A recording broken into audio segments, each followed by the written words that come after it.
Alright guys, this is part 3 of how I made money as a student. If you haven't seen the first 2 parts, go back and have a look at them, but I'm just going to be continuing on from the last one that I did. But before I do that, I just want to say this is one of the Akimbo 5-7 matches that I was when I was trying to get the Moab with this gun. So I hope you enjoy it. Also, I just want to say thanks to those people who gave me suggestions of other channels to put my videos and stuff on. People who take like clips and stuff from the community, that kind of thing, to try and help me get some exposure and stuff in the community. I received quite a few responses from people, so thanks very much for that. If you're one of the guys that did that, so thanks a lot.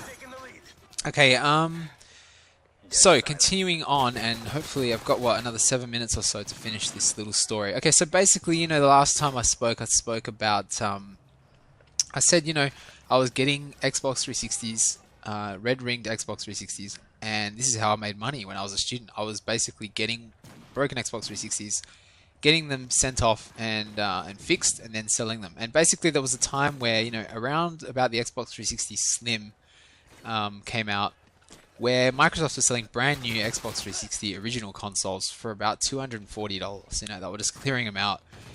They were the arcade models, and it was around that time that it just started to become no longer worthwhile actually doing this anymore, because you'd go out of your way and spend maybe even up to $100 on a broken Xbox 360 console, and not only that, but they were drying up as well. Less and less people were actually selling red ring consoles, and what was happening is you were buying them for up to $100 and then getting them repaired, and it would take a lot of time to get it all prepared and sent off to Microsoft and get them returned and all that kind of thing. And then you'd have to pair them up with a controller. Sometimes you'd only get the console, so you'd have to actually go out and buy a controller, which was another $50, $60, whatever wherever you got them from.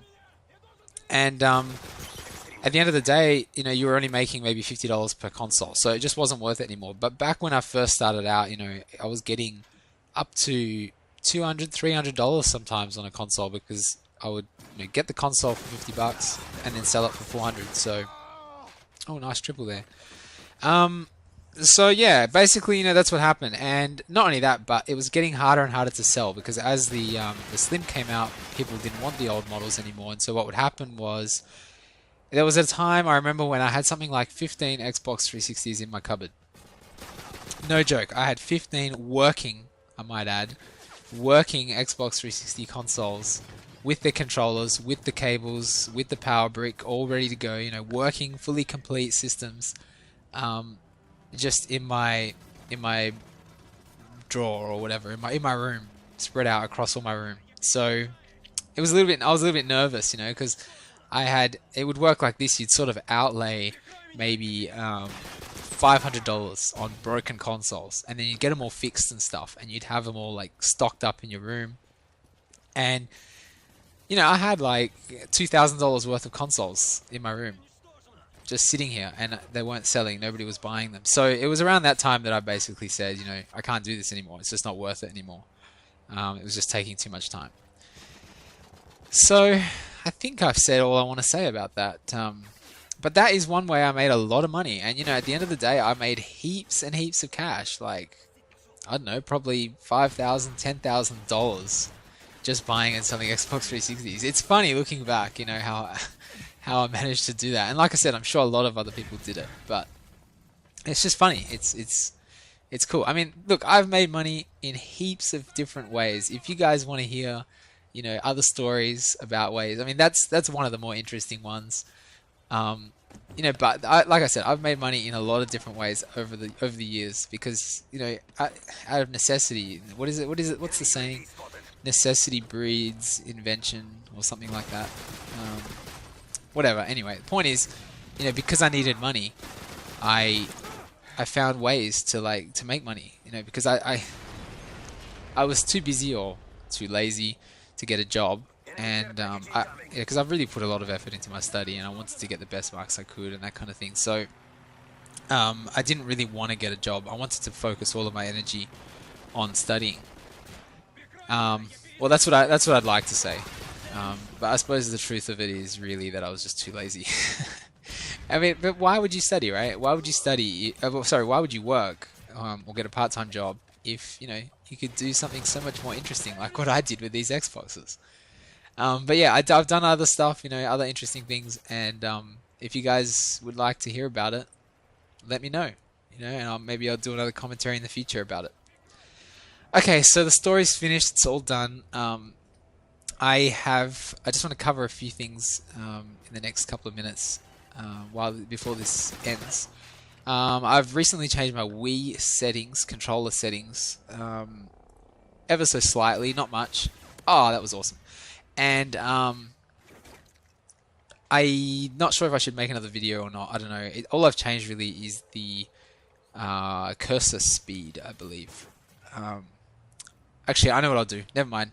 Forget that. I know exactly what I'll do. I'm actually going to make another video, but I'll cover something else entirely. Okay, so what I really want to do actually is I want to field some questions. Okay, so I've recently got some questions from some people. I don't think I'll get time to go through them all today, but I'll go through one of them.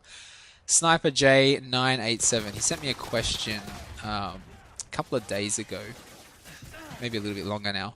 And he said, "Hey Pwnsweet, have you seen the new gun buffs yet? FAD, MP5, UMP, AK-47, M16A4, and PM9. They're not out on the Wii yet, but hopefully they will be soon."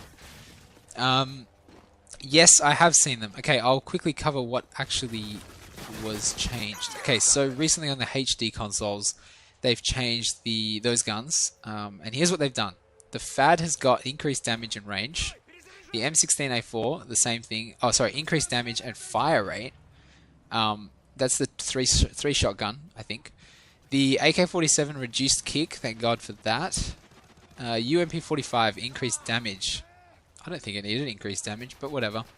MP5 increased fire rate, and PM9 reduced kick.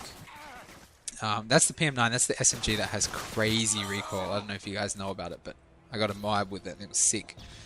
Okay, so I have seen it, and I think that it's cool. Obviously, we haven't got it on the Wii yet. Will we get it on the Wii? I don't think we will. Man, I'm just going nuts with that throwing knife in this match. I don't think we will, man. I'm sorry to say, because I think they've basically given up on the Wii version, But, yeah, the other versions have got all this cool stuff. Like, they got the Dragunov, have reduced kick, and Dead Man's Hand is a smaller radius. So I'd really, really wish that we get that stuff, but I don't think we will, unfortunately. But yes, I've seen it, to answer your question. And the other question he had was, also, do you think Specialist is overpowered on Wii because you get breath and speed on SMGs, unlike the Xbox 360 and PS3? I don't think the reason it's overpowered is because we get breath and speed. I'm not sure. I think they get speed on the Xbox 360 and PS3 version. Either way, I don't think Specialist is overpowered. I think you can get more kills using Assault. So overall, no, I don't think it's overpowered. It's just a different way of playing. It's just the way I like to play, really. So but yeah, look, that's pretty much it. Thanks for your question, and if you guys have any other questions, just send them in to me, and I will try and answer them on the next commentary. But again, guys, thanks for watching, and have a good day.